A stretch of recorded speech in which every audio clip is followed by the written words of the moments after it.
parole de Dieu pour aborder un thème qui va s'afficher, que j'ai intitulé « La plus belle des preuves d'amour ». La plus belle des preuves d'amour.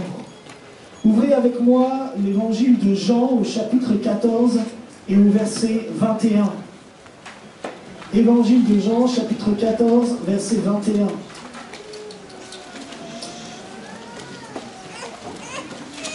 Il est écrit, « Celui qui a mes commandements et qui les observe, celui-là m'aime. » Est-ce qu'on peut le lire ensemble? « Celui qui a mes commandements et qui les observe, celui-là m'aime. » Je vous invite à garder vos Bibles ouvertes à ce verset. Je vais continuer quelques lectures, elles s'afficheront. Luc chapitre 10 met Jésus en situation avec un docteur de la loi. Et ce docteur de la loi s'interroge sur le moyen d'accéder à la vie éternelle. Et il va interroger Jésus en disant, mais que dois-je faire pour recevoir le partage, en partage la vie éternelle? Et son idée, c'était de piéger Jésus. Quel est le conseil de Jésus? Mais Jésus ne va pas répondre rapidement par une réponse comme certains se précipitent à faire. Il va poser à son tour une question. C'est une manière de faire. Et il va dire à cet homme, qu'est-il écrit dans la loi? Qu'est-ce que tu lis? Et cet homme va répondre, tu aimeras le Seigneur ton Dieu de tout ton cœur, de toute ton âme, de toute ta force et de toute ta pensée. Et Jésus va lui répondre, tu as bien répondu, fais cela et tu vivras. Jésus va répondre à cet homme que pour avoir la vie éternelle, tu lis ce qu'il y a dans la Bible et quand tu le fais, alors tu accèdes à la vie éternelle. Deutéronome chapitre 30 nous dit, ce que je vous commande aujourd'hui, c'est d'aimer l'Éternel votre Dieu, de suivre le chemin qu'il vous trace et d'obéir à ses commandements, ses ordonnances et ses lois. Il ajoute, en faisant cela, vous aurez la vie, vous deviendrez nombreux et vous serez bénis par l'Éternel votre Dieu. Ce que je vous commande, c'est d'aimer l'Éternel. Puis une dernière lecture qui va nous amener dans Matthieu. Jésus va parler à ses disciples et à la foule qui est là, et sur le mont de la montagne, et à la fin du sermon, il va dire la chose suivante. Ce ne sont pas ceux qui me disent « Seigneur, Seigneur » qui entreront dans le royaume des cieux, mais seulement ceux qui font la volonté de mon Père qui est dans les cieux. Il va ensuite comparer l'auditeur à quelqu'un qui bâtit sa maison. Il va dire, ainsi quiconque écoute ce que je viens de dire et le met en pratique sera comme un homme intelligent qui a bâti sa maison sur le roc. Voici, autour de ces quelques versets que nous avons lus, le point de départ d'une réflexion pour aborder ensemble l'idée, le thème suivant, la plus belle des preuves d'amour. Nombreux sont les hommes et les femmes qui demandent des preuves de l'existence de Dieu.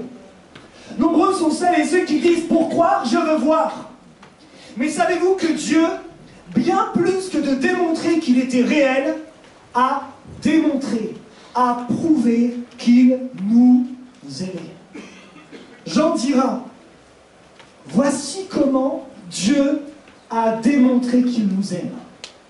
Il a envoyé son Fils unique dans le monde pour que par lui, nous ayons la vie. Voici donc en quoi consiste l'amour.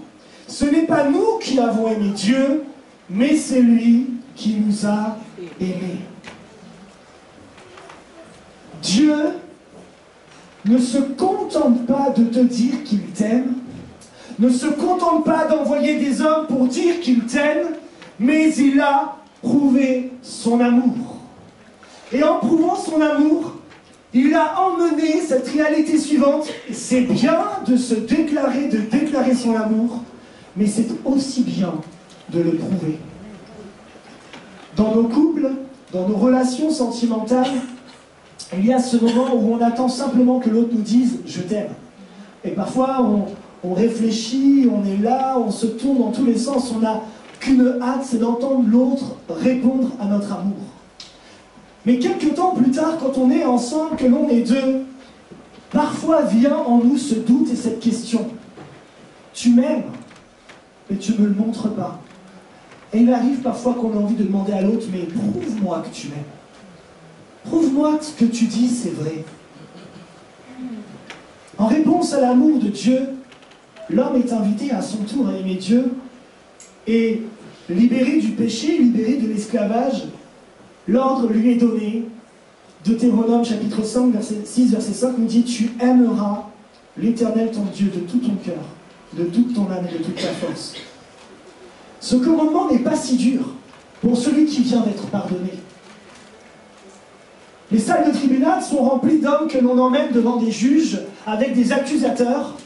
Et quand vous êtes là et que vous avez mal agi, que vous êtes repris par la loi et que vous attendez l'énoncé du verdict, en se disant que peut-être les 5 prochaines années de votre vie, vous serez derrière des barreaux, il y a un moment donné où il y a comme une angoisse. Mais quand le juge se lève pour donner le verdict suivant, non coupable, il y a des cris de joie, il y a des explosions, il y a une libération. Et là, l'homme libéré, contre toute attente, en général, prend son avocat dans ses bras, a envie d'embrasser tout le monde. Il y a un poids qui s'en va, et à ce moment donné, dire que l'on aime n'est pas dur. Mais Jésus nous rappelle que de l'état de pécheur, il a fait de nous des disciples. Et Jésus, parlant à ses disciples en Jean chapitre 14 verset 15, nous dit « Si vous m'aimez, vous suivrez mes commandements. » Cette déclaration nous rappelle qu'aimer Dieu, ça n'est pas qu'une question de sentiment, ça n'est pas qu'une question d'émotion, ça n'est pas qu'une question de feelings. C'est aussi une affaire d'écoute et d'obéissance. La parole de Dieu renferme de précieux conseils, de riches enseignements et des commandements vitaux qui s'avèrent utiles et salutaires pour l'auditeur, pour le lecteur. Et précisément, nous l'avons lu, celui qui aime Dieu, c'est celui qui, après avoir entendu la parole, la garde précieusement pour la mettre en pratique et porter du fruit. Vous retrouvez cette phrase dans la bouche de Jésus quand il parle du semeur et qu'il compare les auditeurs à la terre. Il va dire, la semence tombée dans la bonne terre, c'est ceux qui, après avoir écouté la parole, la retiennent dans un cœur honnête et bien disposé. Ils persévèrent et ainsi portent du fruit. Si Jésus était là ce matin, et qu'il avait le micro, parce qu'il est là au milieu de nous, mais s'il avait le micro, trouverait-il que ton cœur est semblable à une terre pleine de pierres, dans laquelle la semence ne pourra pas donner du fruit? Trouverait-il que ton cœur est trop léger et que la semence tombe dans ta tête, dans tes pensées, comme au bord du chemin, là où le corbeau peut facilement venir manger la graine semée? Trouverait-il que ton cœur est emprisonné par les épines et les ronces de ce siècle, et que même si tu entends des bonnes choses, tout de suite, ça tombe au milieu de tellement d'autres pensées que ce que tu entends est aussi vite oublié. Et Jésus exhorte les auditeurs à dire, ne soyez pas cette terre-là, mais soyez la terre lorsque l'on plante qui retient la semence afin de donner du fruit. Jésus dira que celui qui fait la volonté de Dieu est aimé du Père.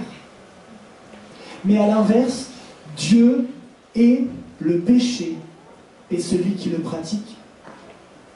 Nous avons dans nos milieux évangéliques une petite phrase qui consiste à dire « Dieu est le péché et il aime le pécheur ». Je pense que c'est une approximation théologique. Le psaume chapitre 5 verset 6 nous dit « Tu es tous ceux qui font le mal ». Et en effet, qu'est-ce que c'est que le péché?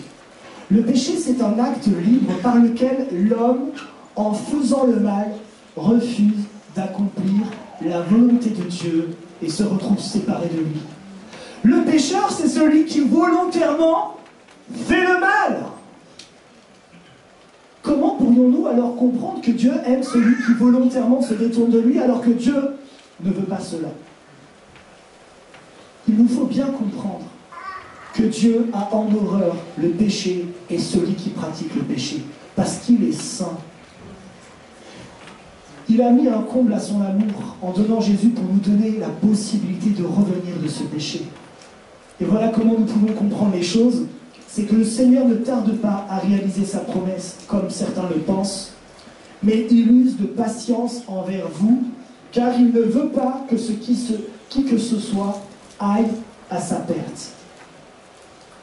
Au contraire, il veut que tous aient l'occasion de se détourner du mal. Je crois que notre Dieu a prouvé son amour. Il nous aime, mais il attend de nous notre obéissance. Pour aller plus loin ensemble, j'aimerais vous démontrer une chose très simple. C'est que la désobéissance est la preuve de notre folie. La désobéissance prouve la folie de l'homme. Jésus va dire, celui qui a entendu des paroles sages, qui les écoute, mais qui les oublie pour n'en faire qu'à sa volonté, est semblable à un homme qui bâtit sa maison sur le sable. Là aussi, pardonnez-moi de nous corriger, mais nous avons parfois un peu mal compris la parabole. Jésus n'est pas en train de nous inviter à bâtir sur Jésus. Du moins, ce n'est pas exactement ce qu'il dit. Il ne dit pas de bâtir sur Jésus. Non, il dit, voici l'homme sage, c'est celui qui entend. Et après avoir entendu, il va mettre en pratique ce qu'il a entendu. Là, il est semblable à un homme qui bâtit sa maison sur du roc. Mais le fou, c'est celui qui entend la même parole, mais qui, après l'avoir entendue, ne lui obéit pas.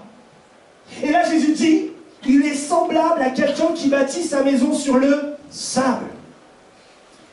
Le roc et le sable ne garantissent ni l'un ni l'autre à personne la protection contre les désagréments de la nature.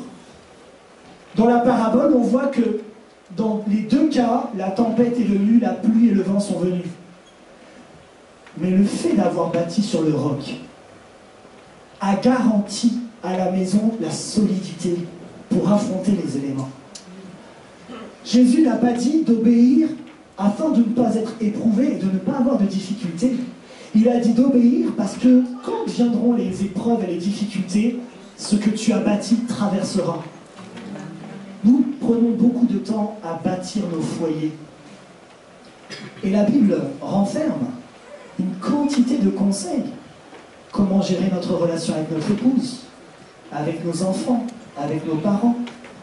Il y a des conseils pour le travail, des conseils pour donner son offrande au Seigneur, pour la prière. Il y a des conseils pour prendre soin des pauvres, il y a des conseils pour prendre soin des autres. La Bible renferme ces choses-là. Mais nous sommes parfois arrivés dans une époque où même la lire ne nous intéresse plus, parce que chacun finalement fait comme dans le livre des juges, ce qui lui plaît.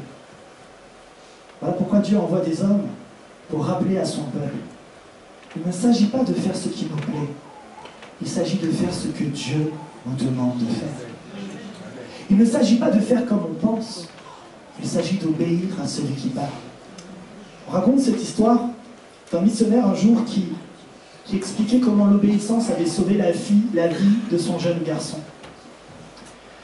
Le garçon était assis sur le toit d'un camion, sur le terrain missionnaire, et le camion manœuvrait, et assis sur le toit du camion, le père le regardait d'un air amusé, quand subitement, il cria, le père, un ordre sec, direct, immédiat, « Couche-toi !» Instantanément, le fils obéit, et heureusement pour lui, parce qu'il ne fut pas décapité par le haut de la porte du hangar, dans lequel entrait le camion. Pour vous refaire la scène, je vais vous donner une image. Dans certains films, on ne sait pas pourquoi, mais le gentil et le méchant se battent sur un train. Vous savez, ils se bagarrent et hop, ils se relèvent. Et à un moment donné, ils arrivent près d'un tunnel. Et au moment d'arriver près du tunnel, au dernier moment, le gentil toujours se baisse. Et le méchant, il se prend le tunnel. Mais c'est ce qui aurait pu arriver à ce garçon. Le camion entrait dans le hangar et s'il ne s'était pas couché immédiatement, il aurait percuté le hangar et la porte du hangar. L'obéissance lui a sauvé la vie. Imaginez-vous l'enfant qui dise « Que dis-tu, père? Douche-toi !» Mais père, dois-je me coucher en avant ou me coucher en arrière? Mais père, à quoi servirait-il de me coucher? Pourquoi veux-tu que je me couche? Nous discutons beaucoup les commandements de Dieu. Nous y réfléchissons beaucoup. Voilà pourquoi Dieu dira qu'il nous faut être semblables aux petits enfants pour entrer dans le royaume de Dieu. Obéir. Jésus va comparer celui qui bâtit sa maison sur le sable à l'auditeur qui entend mais ne met pas les choses en pratique. Il avertit ses disciples, il leur dit, il ne suffit pas de dire Seigneur pour être sauvé. Mais celui qui est sauvé, c'est celui qui fait la volonté de Dieu. Nous avons des théologies parfois un peu particulières. On essaie de se rassurer. Et je voudrais te dire, attention. Nous accusons parfois le diable ou Dieu des difficultés que nous rencontrons dans nos vies. Quand on se tourne vers le diable, on dit ah, le tentateur, le persécuteur, ah, c'est parce que j'appartiens à Dieu, il veut me faire du mal. Et puis quand on se tourne vers Dieu, on dit Seigneur, mais pourquoi? Si tu étais là, ou alors c'est pour mon bien, mais quand même c'est dur. Je voudrais te demander ce matin, est-ce que parfois tu as le courage de te regarder dans une glace et de dire mais les épreuves que je traverse sont les conséquences de mes choix? Je suis le seul responsable parce que j'ai choisi en dehors de ce que Dieu me demandait. Et comme il l'a annoncé, il y a des conséquences. Est-ce que ce matin, il y a des hommes et des femmes capables de se regarder en face et de dire « Mais mon pauvre, ce que tu souffres aujourd'hui est le fruit de ton choix. Cette situation qui te fait souffrir n'est certainement pas ce que Dieu a voulu pour toi. Et n'est pas nécessairement un moment où le diable profite de ta faiblesse. Mais tout simplement, peut-être es-tu mis toi-même dans une difficulté. » Une femme a écrit sur le Top Chrétien son témoignage. Elle l'intitule « Si j'avais écouté la voix de Dieu ». Elle dit « J'allais régulièrement à l'église, mais je ne connaissais pas réellement Dieu. En 2000, j'ai perdu mes 2 frères aînés en l'espace de 8 mois.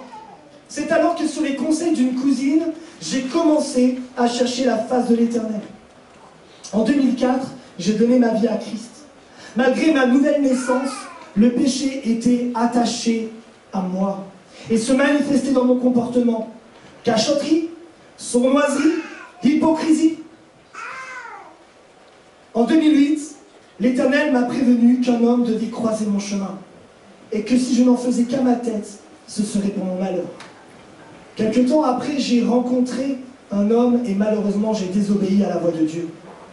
1 an après, il me quittait. Aujourd'hui, je suis toujours seul.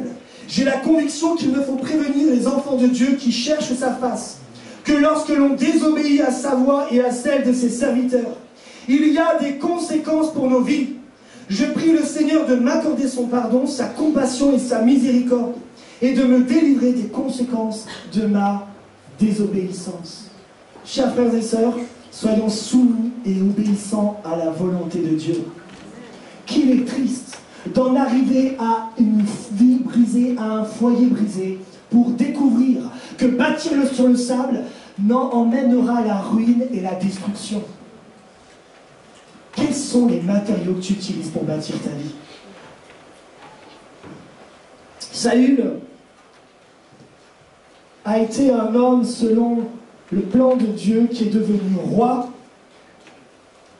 Et alors qu'il était roi au sommet du peuple, alors que Dieu l'a établi, que Dieu aimait Saül, Dieu va lui donner des instructions. Et à 2 reprises, Saül ne va pas tenir compte. À 2 reprises, il va suivre ses idées. À 2 reprises, il va désobéir. Et parce qu'il aura agi comme ça, il va exciter la colère de Dieu. À 2 reprises, Saül va démontrer qu'il ne sert pas Dieu, mais qu'il se sert de Dieu.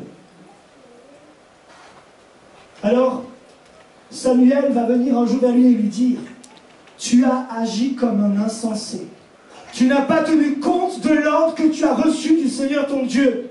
Si tu l'avais fait, le Seigneur aurait permis que ta famille règne pour toujours sur Israël. Mais maintenant, ton règne ne durera pas. Le Seigneur s'est choisi un homme qui correspond à ses désirs. » Il y a une clé dans ce verset.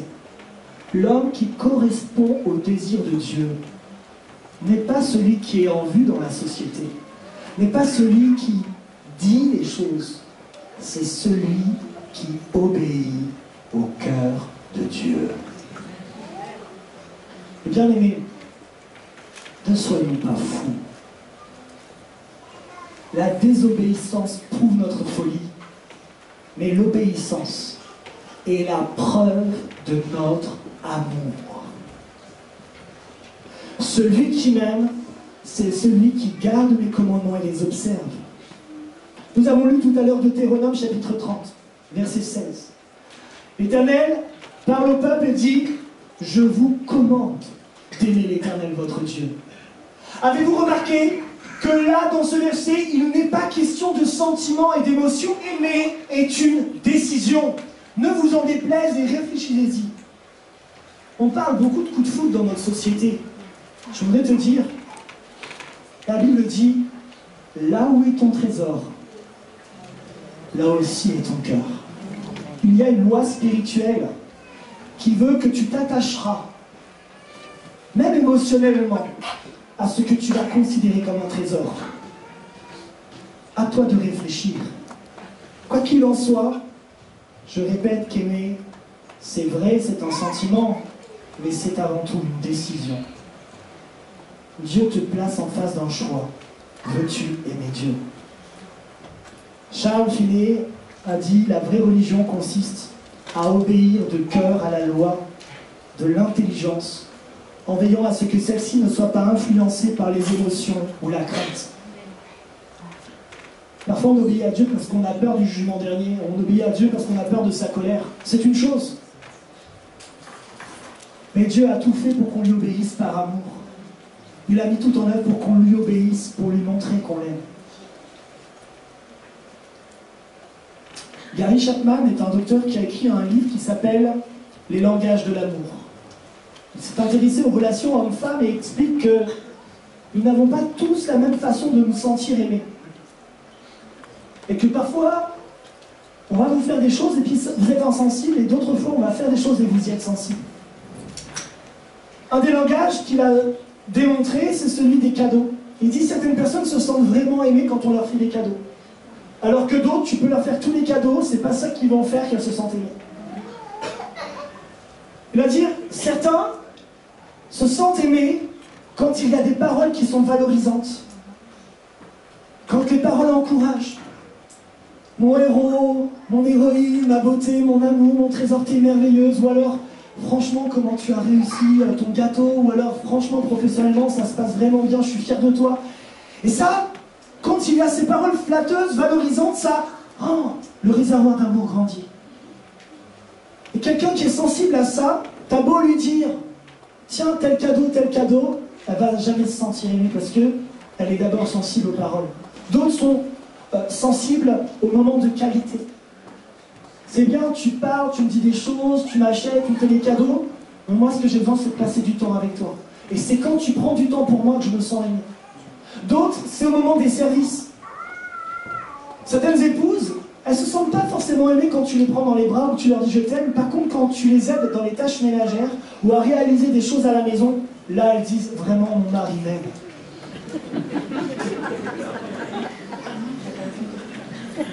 Et d'autres sont sensibles à l'aspect tactile, le contact physique, un câlin, on se prend dans les bras, etc. Quelqu'un a poussé ce travail en disant mais quel est le langage d'amour de Dieu?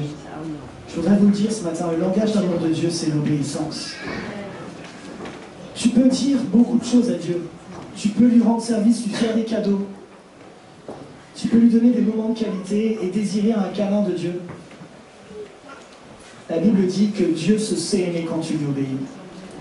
Ce qui remplit le cœur de Dieu d'une certitude que tu l'aimes, c'est quand tu fais ce qu'il demande de faire. Dieu sauve et bénit celui qui lui obéit.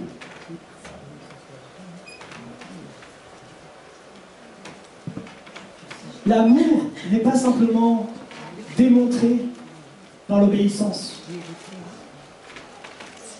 L'amour est démontré par l'obéissance, mais l'obéissance va plus loin. C'est qu'elle nous permet de vivre la bénédiction de Dieu.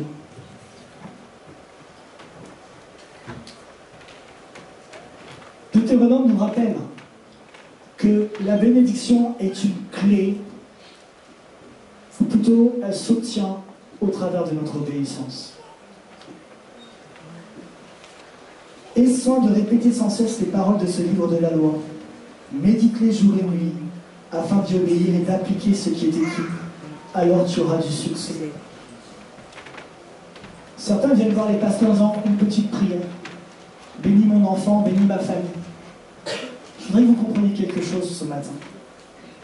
Je peux prier pour que Dieu te bénisse. Si tu es désobéissant, tu ne seras pas béni.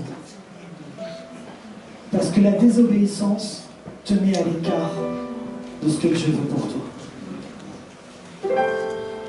Il ne s'agit pas simplement de proclamer la bénédiction. Qui veut la bénédiction, lève la main, on va lancer la bénédiction. La bénédiction est le résultat d'un choix et d'une décision, celui d'obéir Dieu. Bien-aimé, si tu veux être béni dans ton foyer, la Bible donne les chemins et il n'y a pas de raccourci. Le chemin de la bénédiction passe par celui de l'obéissance. Et parce que j'obéis, Dieu me bénit. Parce que j'écoute ce que dit Dieu, que je le mets en pratique, Dieu me bénit.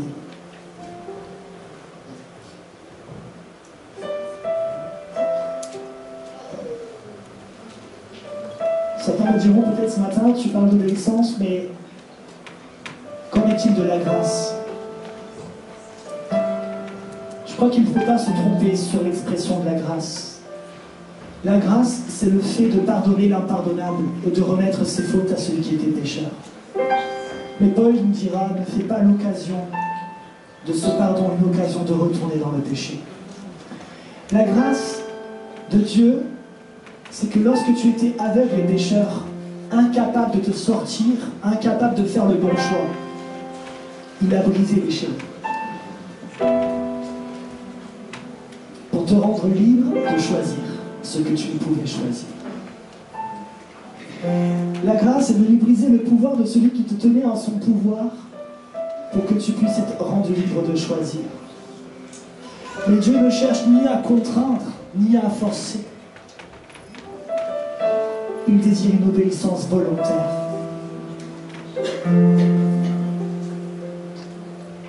La grâce te permet de faire le choix d'obéir ou de désobéir.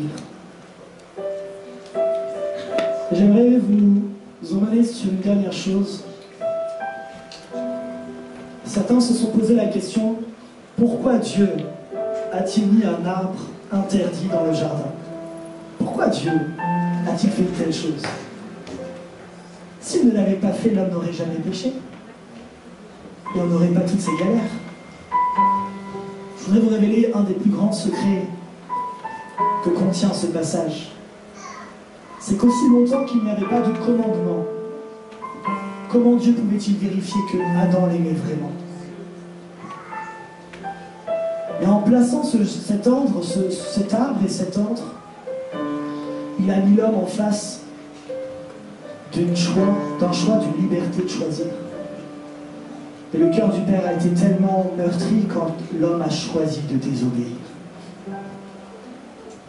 Dieu a renouvelé cette épreuve dans la vie de chacun des hommes et des femmes de la parole de Dieu. Et Abraham s'est retrouvé aussi à devoir obéir à un ordre tellement particulier. Donne-moi ton fils. Est-ce qu'on peut se lever ensemble? Donne-moi ton fils. Abraham, il va préférer obéir à Dieu, et Dieu va le bénir. Parce qu'il a obéi, Abraham est devenu le père des croyants. Parce qu'il a obéi, il est devenu le père d'une multitude. Et non seulement Dieu ne lui a pas pris son fils, mais il a multiplié ses entrailles.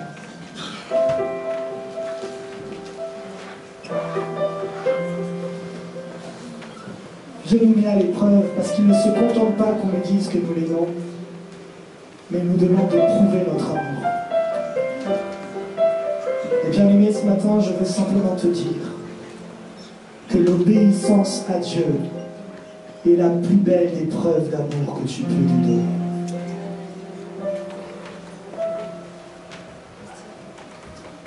Je propose de fermer les yeux un instant, de nous recueillir.